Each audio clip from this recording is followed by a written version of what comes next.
کبھی کبھی ایسا بھی ہوتا کہ قلعہ الموت بھیجنے کے لیے کوئی قیمتی ہیرا نہ ہوتا، تو اس ہفتے شیخ الجبل کا تادیبی پیغام پہنچتا، اور بعض مرتبہ یوں بھی ہوتا کہ ایک ہی ہفتے میں ایک ساتھ کئی نئے نوجوانوں کو قلعہ الموت کی جانب روانہ کیا جاتا۔ اصفہان کا شہر دراصل باطنیوں کی ہر قسم کی سرگرمیوں کا مرکز تھا۔ یہاں ابن عطاش جیسا پرانا اور بزرگ داعی کبیر تھا۔ اب تک اصفہان کی آبادی میں سے 30,000 سے زیادہ افراد باطنی بنائے جا چکے تھے۔ یہ ایک بہت بڑی تعداد تھی۔ اصفہان خود ایک بڑا شہر تھا۔ یہ کعبے کا تجارتی مرکز تھا۔ ملک شاہ اول کو اصفہان بے حد پسند تھا۔ اس کی وجہ سے اصفہان کا شہر باغات اور خوبصورت عمارتوں سے بھر گیا۔ یہی وجہ تھی کہ باطنی یہ شہر ہمیشہ کے لیے حاصل کرنا چاہتے تھے۔ چنانچہ انہوں نے اتنا خوف و ہراس پھیلایا کہ شہری ہجرت کرنے پر مجبور ہو گئے۔ ابن عطاش گھوڑوں کے رد سے نیچے اترا تو اس نے عجیب لباس پہن رکھا تھا۔ اس کے بدن پر لمبا سا سیاہ چوغا اور سر پر ایک بڑا سیاہ امامہ بندھا تھا۔ حسب معمول امامے کا پلو ابن عطاش نے اپنے چہرے کے گرد لپیٹ رکھا تھا۔ وہ سر سے پیر تک سیاہ لبادے میں ملبوس اپنی سواری سے اترا۔ اس کے سامنے 3,000 سے زائد باطنی مرد و زن کھڑے تھے۔ جو ہی ابن عطاش نے زمین پر پیر رکھا، سب باطنی اس کے سامنے رکوع میں جھک گئے۔ اس مجمع میں قید خانے کا داروغہ بھی موجود تھا۔ اس کا دل باطنیت سے بری طرح بدزن ہو چکا تھا۔ ابن عطاش پر نظر پڑتے ہی اس کا خون کھول اٹھا۔ اس کا جی چاہا کہ آگے بڑھ کر اس شیطان کا گلا دبوچ لے، جس نے اس کی پھولوں جیسی معصوم بیٹی کو زبردستی قلعہ الموت کی داسی بنا کر باپ سے جدا کر دیا تھا۔ لیکن وہ خون کے گھونٹ پی کر رہ گیا۔ وہ ایک کمزور شخص تھا۔ وہ ابن عطاش پر حملہ کرنے کی جرت نہ کر سکتا تھا۔ البتہ اس کے دل میں بار بار یہ خیال گزرتا رہا کہ کاش وہ مقدس قیدی اس شیطان کا بھی خاتمہ کر دے۔ ابن عطاش قلعے کی عمارت کی طرف بڑھا۔ تھوڑی دیر بعد وہ ایک بڑے ہال میں موجود تھا، جس کی چھت 50 ستونوں پر کھڑی تھی۔ تمام باطنی ہال کے فرش پر بچھے قالینوں پر بیٹھ گئے، اور سر تاپا سیاہ جبے میں ملبوس ابن عطاش ان کے سامنے بڑے چبوترے پر بچھے قالین پر جا کر کھڑا ہو گیا۔ اس کے ہاتھ میں ایک سیاہ رنگ کا عصا تھا۔ ابن عطاش نے کھڑے ہو کر عربی میں خطبہ پڑھنا شروع کیا۔ اس نے اپنے خطبے میں آدم علیہ السلام سے لے کر رسول اکرم صلی اللہ علیہ وآلہ وسلم تک 6 انبیاء کے مبارک نام لیے، اور پھر اس نے اسماعیل کو آخری نبی قرار دیتے ہوئے اپنا خطبہ مکمل کیا۔ 6 انبیاء اور 7ویں جھوٹے نبی کے ذکر کے بعد ابن عطاش نے 7 اماموں کے نام کا خطبہ پڑھا۔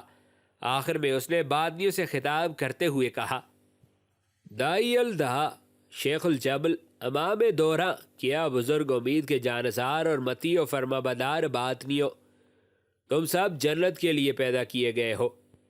دیگر تمام غیر باطنی جہنم کا ایندھن ہے۔ باطنیوں میں جب تک امام حاضر ہوتا ہے دعوت غائب ہوتی ہے، اور جب امام غائب ہوتا ہے دعوت حاضر ہوتی ہے۔ فی زمانہ تمہارا امام برحق پردہ پوش ہو چکا ہے۔ امام حسن بن صبا اس دنیا سے غائب ہو چکے ہیں۔ ان کی جگہ نائب امام نے لے لی ہے۔ یہی وجہ ہے کہ ہم نے دعوت خانہ قائم کر کے دعوت کو غیر باطنیوں پر ظاہر کر دیا۔ تم سب افضل ہو، تمہاری اولادیں افضل ہیں۔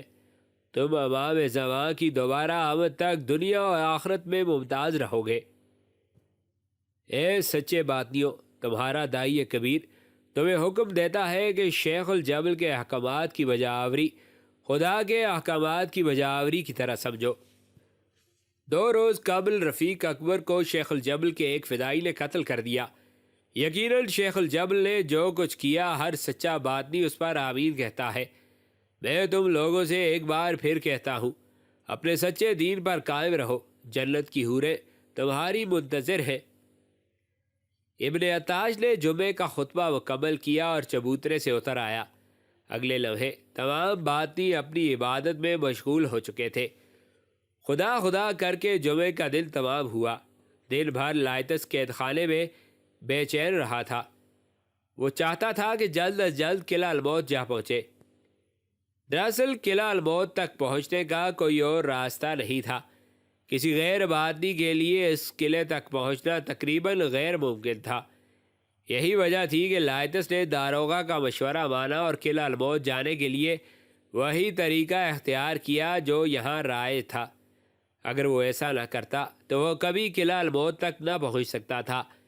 داروغہ کو اعتماد میں لینے کے بعد لائتس کو یہ پریشانی بھی نہ رہی تھی کہ بعد میں اسے خفیہ طور پر حشیش پلا دیں گے، کیونکہ کھانے پینے کی ہر چیز اس کے لیے خود لاتا تھا۔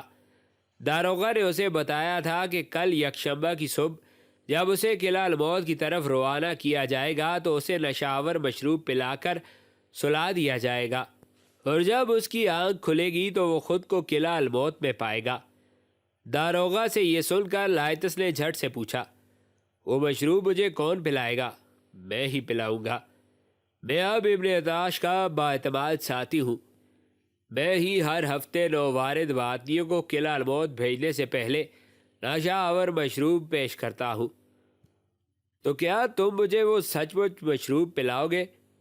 لائتس نے حیرت سے پوچھا تو داروغہ نے سنجیدہ لہجے میں جواب دیا، مشروب تو میں تمہیں پلاؤں گا، لیکن تم فکر مت کرو، اس میں نشہ نہیں ہوگا۔ اگلی صبح لائتس کے رونگٹے اس وقت کھڑے ہو گئے جب اس نے داروغہ زندان کے ہمراہ نقاب پوش ابن عطاش کو آتے دیکھا۔ ابن عطاش کے عقب میں چند مسلح باطنی چلے آ رہے تھے۔ یہ لوگ لائتس کی سلاحوں کے نزدیک آئے تو ابن عطاش نے گھورتی ہوئی نگاہوں سے لائتس کی جانب دیکھا اور کہا، مجھے امید ہے کہ تم سرکشی نہیں کرو گے۔ قلعہ الموت میں تمہیں زندگی کی ہر سچی خوشی ملے گی۔ تمہیں شیخ الجبل نے خصوصی طور پر بلوایا ہے۔ یہ تمہارے لیے فخر اور سربلندی کی بات ہے۔ لائتس نے جان بوجھ کر کوئی ایسی بات نہ کی جسے سن کر ابن عطاش بھڑک اٹھتا۔ تب ابن عطاش نے ان غلاموں کو اشارہ کیا جو ایک طرف کھڑے ابن عطاش کے حکم کا انتظار کر رہے تھے۔ ایک غلام کے ہاتھ میں تشتری تھی جس پر خوش رنگ مشروب کا جام رکھا تھا۔ غلام نے جام آگے بڑھ کر ابن عطاش کے سامنے کیا۔ ابن عطاش نے وہ جام اپنے ہاتھوں میں تھاما اور سلاحوں کی جانب بڑھا۔ یوں لگتا تھا جیسے وہ جام اپنے ہاتھوں سے لائتس کی خدمت میں پیش کرنا چاہتا ہے۔ سب لوگ خاموش تھے۔ ابن عطاش سلاحوں کے بالکل نزدیک پہنچ آیا۔ وہ اپنے ہاتھ میں جام لیے لائتس کے سامنے آ کر ٹھہر گیا۔ لائتس منتظر تھا کہ وہ مشروب کا جام آگے بڑھائے، کیونکہ وہ جان چکا تھا کہ یہ وہی مشروب ہے جو قلعہ الموت کی جانب روانگی سے پہلے نوواردوں کو پلایا جاتا ہے۔ لیکن ٹھیک اسی لمحے فضا میں ابن عطاش کا اتنا زوردار کہکا گونجا کہ وہاں موجود سب لوگ دہل گئے۔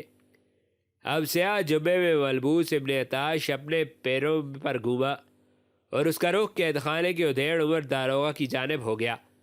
اس نے داروغہ کو پکارا، ابو عمیر یہاں آؤ، میرے نزدیک آؤ۔ داروغہ زندان لرز کر رہ گیا۔ اس کی ٹانگیں بری طرح کپکپانے لگی۔ لائتس حیران تھا کہ یہ کیا ماجرا ہے، لیکن باقی سب لوگ چپ چاپ کھڑے تماشا دیکھ رہے تھے۔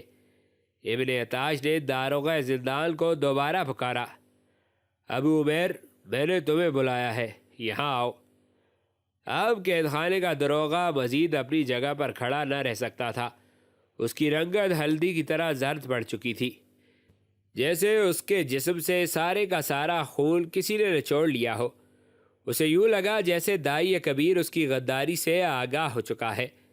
وہ لرزتا کانپتا آگے بڑھا اور دائی کبیر کے سامنے جا کر سجدے میں گر پڑا، لیکن دائی کبیر نے اسے پھر پکارا، ابو عمیر اٹھو اور اٹھ کر کھڑے ہو جاؤ۔ قید خانے کا داروغہ فوراً اٹھ کر کھڑا ہو گیا۔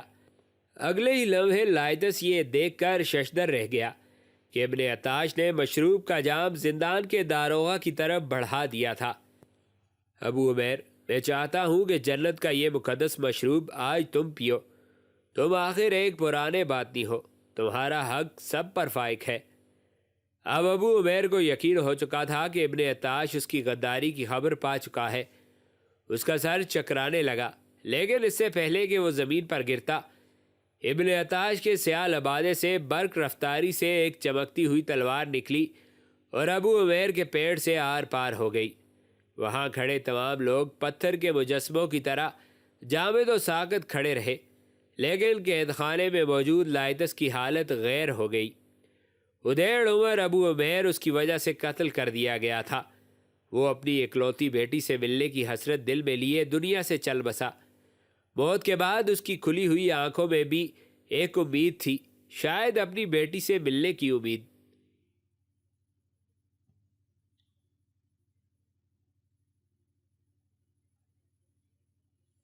اصفہان شہر تاریکی میں ڈوبا ہوا تھا۔ یہ ایک یخبستہ رات تھی۔ نادرہ بیگم کی عظیم الشان حویلی بھی تاریکی کے لبادے میں ایک سویا ہوا محل معلوم ہوتی تھی۔ نادرہ اپنی خوابگاہ میں پرتکلف بستر پر میٹھی نیند سو رہی تھی۔ کمرے میں زیتون کے تیل سے جلنے والے دیوں سے بنا فانوس لٹک رہا تھا، جس کی ہر چمنی سے نور کی کرنیں پھوٹ رہی تھی، لیکن اس سے زیادہ نور نادرہ کے چہرے پر تھا۔ اس کا چہرہ قیمتی اونی کمبل سے باہر تھا، جبکہ اس کا پورا جسم گرم کمبل میں لپٹا ہوا تھا۔ حویلی کے پہرے دار رات بھر چوکس اور مستعد رہتے۔ حویلی کے صدر دروازے پر بھی مستعد پہرے دار موجود تھے۔ یہ ایک محل نما بڑی سی حویلی تھی، جس کی اندرونی عمارت چارہ طرف سے انجیر اور شاولود کے گھنے درختوں میں گھری ہوئی تھی۔ حویلی کی قلعہ نما چار دیواری کسی محل کی فصیل سے کم نہ تھی۔ حویلی کی اکلوتی مالکن حسین و جمیل دوشیزہ نادرہ تھی۔ نادرہ کے علاوہ ہمہ وقت حویلی میں ملازموں کی فوج موجود رہتی۔ اس وقت بھی نادرہ بیگم کی خوابگاہ سے متصل کمرے میں اس کی خاص خادمائیں سو رہی تھی۔ یہ آدھی رات کا وقت تھا۔ اچانک حویلی کی بیرونی دیوار کے پاس کوئی چوپایا دکھائی دیا۔ وہ دیوار کے ساتھ ساتھ گہری تاریکی کا حصہ بنے چار پاؤں پر دوڑ رہا تھا۔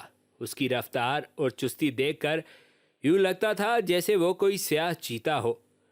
دوڑتے دوڑتے وہ بیرونی دیوار کی ایسی جگہ پر آ کر رک گیا جہاں اندرونی طرف لگے گھنے پیڑ کی شاخیں پھیل کر باہر تک لٹک آئی تھی۔ حویلی کی بیرونی دیوار بھی عمدہ پتھروں سے بنائی گئی تھی، اور اس میں کوئی ایسا رخنہ نہ تھا جس میں پاؤں رکھ کر کوئی چور و چکا حویلی کی فصیل پر یوں پھرتی سے چڑھ سکتا۔ لیکن وہ حیولہ غالباً سچ مچ کوئی چیتا ہی تھا، جو حویلی کی ہموار فصیل پر یوں پھرتی سے چڑھتا چلا گیا جیسے وہ کوئی چھلاوا ہو۔ آن کی آن میں وہ چیتا تھا یا چھلاوا، وہ حویلی کی فصیل پر چڑھ گیا۔ اب وہ گھنے درخت کی شاخوں کو پکڑ کر فصیل کی دیوار پر بیٹھا چوکنا ہو کر چاروں طرف کا جائزہ لے رہا تھا۔ حفاظتی برجوں میں بیٹھے پہرے دار اس چھلاوے کی آمد سے کلیتاً بے خبر تھے۔ کچھ ہی دیر بعد وہ حیولہ بغیر کوئی آواز پیدا کیے درخت سے نیچے اتر آیا۔ اب وہ حویلی کے اندر تھا۔ آدھی رات کا وقت اور گہرا سناٹا ہونے کے باوجود اس نے پیڑ کے پتے تک ہلنے کی آواز پیدا نہ ہونے دی تھی۔ حفاظتی برجوں میں بیٹھے پہرے دار چوکس اور مستعد بیٹھے کے بیٹھے رہ گئے، اور وہ حیولہ تاریکی کی چادر اوڑھے بجلی کی سی تیزی کے ساتھ حویلی میں داخل ہو گیا۔ نادرہ کا جوان جسم گرم اور موٹے اونی کمبل میں نیند کی راحت سے لطف اندوز ہو رہا تھا۔ نادرہ کا بستر اتنا نرم تھا کہ وہ اس پر سوئے ہوئے یوں لگ رہی تھی جیسے بستر میں دھنس چکی ہو۔ اس کی خوابگاہ دنیا کی ہر آرائش اور سہولت سے آراستہ تھی۔ فرش پر دبیز قالین، دیواروں پر آویزاں منقش قالین، نور بکھیرتا فانوس اور عمدہ شیشے کی کھڑکیاں اسے کسی محل کی خوابگاہ خاص ثابت کرتی تھی۔ شیشے کی کھڑکیوں کے سامنے کمخواب کے بھاری پردے لٹک رہے تھے۔ کمرے کی ایک دیوار میں کمرے کو گرم رکھنے کے لیے آتش دان بنایا گیا تھا، جس میں سرخ انگارے دہک رہے تھے۔ یہ آتش دان عمدہ سنگ مرمر کا بنا ہوا تھا، جس میں سرخ دہکتے ہوئے انگارے قیمتی لال بن کر جگمگا رہے تھے۔ یکا یک نادرہ کی خوابگاہ کی کھڑکی کے باہر وہی حیولہ دکھائی دیا۔ یہ حویلی کی ساری عمارت کو یوں عبور کر کے یہاں تک پہنچا تھا کہ کسی کو کالوں کال خبر نہ ہو سکی۔ خوابگاہ کے اندر سے وہ حیولہ دکھائی نہ دے رہا تھا، کیونکہ کھڑکی کے سامنے بھاری پردے لٹک رہے تھے۔ اسی لمحے نادرہ نے کروٹ بدلی۔ اب اس کا رخ کھڑکی کی جانب ہو گیا۔ کھڑکی سے باہر موجود حیولہ شیشے کی کھڑکی کے پٹ دھکیل کر اندر کھولنے کی کوشش کر رہا تھا۔ خوابگاہ میں ہلکی ہلکی سی کھٹپٹ کی آواز سنائی دینے لگی۔ نادرا اپنے کمل میں کسمسائی، اس کے ریشم جیسے بال پھسر کر بستر پر پھیل گئے۔ اس نے سونے کا لباس پہن رکھا تھا، جسے دری زبان میں رخت شب کہہ کر پکارا جاتا تھا۔ یہ فی الحقیقت دیبا سے بنی ایک زنانہ شیروانی تھی، جسے عمرا کی خواتین بستر میں جانے سے پہلے پہن لیا کرتی تھی۔ یہ شیروانی کے اندر نادرا کے ملائم بدن پر صرف مخصوص نسوانی لباس تھا، جو ایک مہیل اور آرام دہ کپڑے سے بنایا گیا تھا۔ سرخ رخت شب میں ملبوس نوجوان نادرا کا شباب پوری خوابگاہ کو مہکائے دے رہا تھا۔ فانوس سے پھوٹتی ہوئی کرنیں اس کے ابصرائی حسن کو دوبالا کر رہی تھی۔ وہ یوں گہری نیند سو رہی تھی گویا اپنے خوابوں کے شہزادے کی گود میں سر رکھے لیٹی ہو۔ بہن نادرا کے پپوٹوں میں حرکت ہوئی، اس کی پلکیں تھر تھرائیں، ایسا لگتا تھا جیسے اس کی نیند میں خلل پڑنے لگا ہو۔ یہ ہلکی ہلکی ٹک ٹک کی آواز تھی جو اس کی سماعت سے عالم خواب میں ہی ٹکرا رہی تھی۔ ٹک ٹک کی آواز آتی رہی اور نادرا اپنے بستر پر بے آرام ہو کر پہلو بدلنے لگی۔ یکا یک اس کی آنکھیں کھل گئیں، اسے یوں لگا جیسے کھڑکی کے پاس کوئی موجود ہو۔ اس نے بجلی کی سی تیزی کے ساتھ اپنے اوپر سے کمبل ہٹایا اور پاس کی دیوار پر لٹکی اپنی شمشیر نیام سے نکالی۔ اسے یقین ہو چکا تھا کہ کھڑکی کے پاس کوئی موجود ہے۔ اب وہ کسی خونخوار شیرنی کی طرح کھڑکی کی جانب دیکھ رہی تھی۔ ایک مرتبہ اسے خیال آیا کہ اپنی خادماؤں کو آواز دے کر جگا دے، لیکن پھر اس نے ایسا کرنے کا ارادہ ملتوی کر دیا۔ اب نادرا کھڑکی کی جانب بڑھ رہی تھی۔ ٹک ٹک کی آواز وقفے وقفے سے مسلسل ابھر رہی تھی۔ کھڑکی کے پاس پہنچ کر نادرا کو یوں لگا جیسے کوئی شخص ہولے ہولے سے نادرا کو جگانے کی کوشش کر رہا ہو۔ ابھی تک درمیان میں پردہ حائل تھا۔ کچھ دیر تک تو نادرا فیصلہ نہ کر سکی کہ پردہ ہٹا کر کھڑکی سے باہر دیکھے یا نہیں، لیکن پھر وہ کسی خونخوار شیرنی کی طرح لپکی اور اس نے اپنی تلوار کی نوک سے کمخواب کا پردہ ایک طرف سرکا دیا۔ اگلے لمحے یہ دیکھ کر اس کی حیرت کی انتہا نہ رہی تھی کہ کھڑکی کے دوسری طرف لائتس موجود تھا۔ یہ کیا؟ لائتس یوں چوروں کی طرح کیوں آیا؟ اسے کیا ضرورت پیش آئی کہ وہ سیدھے راستے سے نہ آ سکا؟ نادرا حیرت سے جامد ہو کر رہ گئی۔ اس کی سمجھ میں نہیں آ رہا تھا کہ کیا کرے، لائتس کے لیے کھڑکی کھولے یا نہیں۔ لیکن لائتس کا چہرہ دیکھ کر اسے بالکل بھی یوں نہ لگا جیسے وہ دشمن بن کر آیا ہو۔ چنانچہ نادرا نے مزید کچھ سوچنے کی ضرورت محسوس نہ کی اور ہاتھ بڑھا کر کھڑکی کی کنڈی کھول دی۔ سرد ہوا کا تیز جھونکا نادرا کے گرم جسم سے ٹکرایا اور ساتھ ہی لائتس کسی بازیگر کی طرح کھڑکی میں سے گزر کر کمرے کے دبیز قالین پر آ گرا۔ لائتس نے تیزی سے ہاتھ بڑھا کر کھڑکی دوبارہ بند کر دی اور نادرا کے سامنے کسی مجرم کی طرح خاموش کھڑا ہو گیا۔ نادرا اس نوجوان کی پھرتی اور ہوشیاری دیکھ کر اس کی صلاحیتوں کی معترف ہو گئی تھی۔ اب اسے کوئی ڈر نہ رہا تھا، لیکن وہ جاننے کے لیے بے چین تھی کہ لائتس تو ہندوستانی سوداگر کے بھیس میں چند ہی دن قبل باطنیوں کے دعوت خانے کی طرف گیا تھا اور اسے قلعہ دجکو جانا تھا۔ پھر اتنی جلدی لائتس کیسے لوٹ آیا؟ وہ بے چین ہو گئی، لیکن اس سے پہلے کہ وہ لائتس سے کچھ پوچھتی، لائتس نے خود ہی کہنا شروع کر دیا، میں اس طرح سب کی نظروں سے چھپ کر یہاں آنے پر مجبور تھا، اس لیے میں نے یہ گستاخی کی۔ باطنیوں کے بارے میں جان کر اب مجھے آپ کے انتظامات سے متعلق بھی کوئی خوش فہمی نہیں رہی۔ کوتوال شہر سچ کہتا تھا۔ یہ بھی ممکن ہے کہ جن لوگوں کو آپ نے پہرے دار بنا کر حویلی میں رکھ چھوڑا ہے وہ باطنیوں کے کارندے ہوں۔ اسی قسم کے خطرات سے بچنے کے لیے مجھے یہ راستہ اختیار کرنا پڑا، اس کے لیے میں آپ سے شرمندہ ہوں۔ لائتس نے اپنے چوروں کی طرح آنے کی وجہ بتائی۔ لائتس کی بات سن کر نادرا مطمئن ہو گئی اور اپنے چہرے پر ایک خوشکن مسکراہٹ لاتے ہوئے کہا، نہیں نہیں، شرمندہ ہونے کی ضرورت نہیں۔ تم جس کام کے لیے گئے تھے وہاں سے تمہاری واپسی کی صورت اسی طرح کی ہو سکتی تھی، لیکن تم میرے اندازے سے جلد واپس لوٹ آئے۔ میں تمہاری کارگزاری سننے کے لیے بے چین ہوں۔ آؤ میرے ساتھ، ہم وہاں بیٹھتے ہیں۔ نادرا نے آتش دان کی طرف اشارہ کیا۔ وہ لائتس کی سرخ ہوتی ہوئی ناک اور کان دیکھ کر یہ جان چکی تھی کہ لائتس سخت سرد اور خنک رات میں نہ جانے کتنا سفر کر کے اس کے پاس پہنچا ہے۔ اس نے شمشیر دوبارہ نیام میں ڈالی، اس نیام میں جو دیوار کے ساتھ ایک اور نیام کو کاٹتا ہوا لٹک رہا تھا۔ آتش دان کے پاس نرم گدیاں بچھی تھیں۔ وہ دونوں دہکتے ہوئے انگاروں کے نزدیک بچھی نرم گدیوں پر بیٹھ گئے۔ اب لائتس کی حالت بہتر ہونے لگی تھی۔ وہ جو ہی آتش دان کے قریب بیٹھا اسے سکھ آ گیا۔ بیٹھتے ہی نادرا نے سوال کیا، لائتس، میں تمہارے کھانے پینے کے لیے کچھ لاؤں؟ لیکن لائتس نے فوراً انگلی اٹھا کر منع کر دیا، نہیں، آپ کے علاوہ کسی کو خبر نہیں ہونی چاہیے کہ میں یہاں آیا ہوں۔ ابھی میرا کام باقی ہے، لیکن سردست میرا فرار ہونا ضروری ہو گیا تھا۔ نادرا سیدھی ہو کر بیٹھ گئی۔ وہ لائتس کی کہانی پورے انعماق سے سننا چاہتی تھی۔ اس نے اپنی نیند بھری بڑی بڑی مخمور آنکھیں ٹپٹپائیں اور پورے انعماق سے لائتس کی جانب دیکھا۔ لائتس کو نادرا کی آنکھوں میں اپنے لیے مٹھاس اور محبت دکھائی دی، لیکن وہ ایک لاما تھا اور اسے اپنی آخری چنوتی پوری کر کے کرغستان لوٹنا تھا۔ اس نے اپنے دماغ سے نادرا کے معصوم اور رحمت بھرے چہرے کو ہٹانا چاہا اور فوراً اپنی کہانی شروع کر دی۔ اس نے قید خانے کے داروغہ ابو عمیر کے قتل تک ساری کہانی سنا دی تو چند لمحے کے لیے خاموش ہو گیا۔ نادرا بڑی دلچسپی کے ساتھ اس کی کہانی کا ایک ایک لفظ سنتی رہی، اور جب اس نے یہ بتایا کہ اس نے کسی طرح قلعہ دشکو کے سربراہ رفیق اکبر کا قتل کرنے سے پہلے اس سے نادرا کے بھائی سے متعلق معلومات اگلوائی تھیں، تو اس لمحے نادرا کے جسم میں لہو کی گردش حد سے زیادہ تیز ہو چکی تھی۔ اس کی آنکھوں میں خمار کے بجائے بے قراری کے بے پناہ سائے تڑپنے لگے۔ لائتس کے ہونٹوں پر نہیں بن سفیان کا نام آنے کی دیر تھی کہ نادرا جذبات کی شدت سے نیم پاگل ہو گئی۔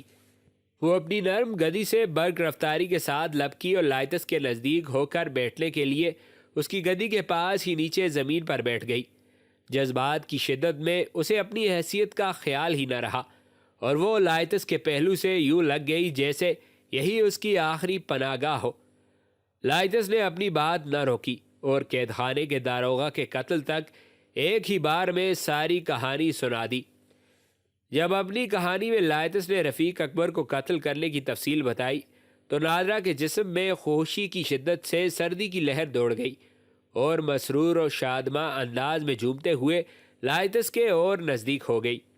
اب اس کا جسم لائتس کے پہلو کو چھو رہا تھا۔ ٹھیک اس وقت جب لائتس نے یہ کہا کہ پھر میں نے رفیق اکبر کی گردن میں خنجر پیوست کر دیا، تو نادرا کے سینے سے ایک اطمینان بھری سسکی نکل گئی۔ اس کی آنکھوں میں شدت جذبات سے پانی بھر آیا تھا۔ لائتس نادرا کو اس حالت میں دیکھ کر دل ہی دل میں مسرور ہوا۔ وہ ابھی خاموش تھا کہ نادرا پرتجسس لیکن بھرائی ہوئی آواز میں بولی، تم خاموش کیوں ہو گئے؟ بولو، بولو نا۔ قید خانے کے داروغہ کا قتل ہو گیا، لیکن تم قید خانے سے باہر کیسے آئے؟ تمہیں تو قلعہ الموت بھیجا جانے والا تھا۔ نادرا کی بے صبری دیکھ کر لائتس ایک لمحے کے لیے مسکرا دیا اور پھر کہنے لگا، راز کھلنے کے بعد مجھے قلعہ الموت بھیجنے کا فیصلہ کچھ وقت کے لیے ملتوی کر دیا گیا تھا، اور ابن عطاش نہ چاہتا تھا کہ اب مجھے قلعہ الموت بھیجا جائے۔ اس نے میرا قتل کرنے کی اجازت مانگنے کے لیے شیخ الجبل کی طرف ہرکارے دوڑائے۔ شیخ الجبل مجھ میں دلچسپی لے رہا تھا، یہی وجہ تھی کہ ابن عطاش نے فوری طور پر مجھے قتل نہ کیا۔ میں ایک دو روز تک جان بوجھ کر قید خانے میں رہا، حالانکہ میں وہاں سے نکل سکتا تھا۔ میں اس لیے قید خانے میں رہا کہ میں قلعہ الموت جانا چاہتا تھا، لیکن جب مجھے پتہ چلا کہ ابن عطاش مجھے قلعہ الموت بھیجنے کے بجائے رفیق اکبر کے انتقام میں قتل کرنا چاہتا تھا تو میں فرار ہو گیا۔